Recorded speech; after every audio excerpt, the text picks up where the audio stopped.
তোমার ভক্তিতে কি করে তোমাকে করি প্রণাম।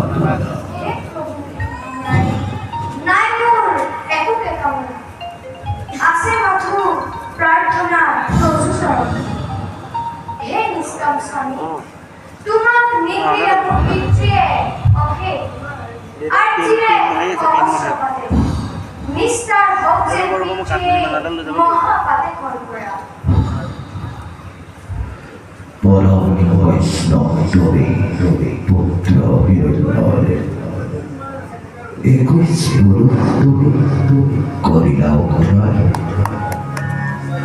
যে স্থান থাকে তোমারে প্রিয় ভক্ত মৌর্য।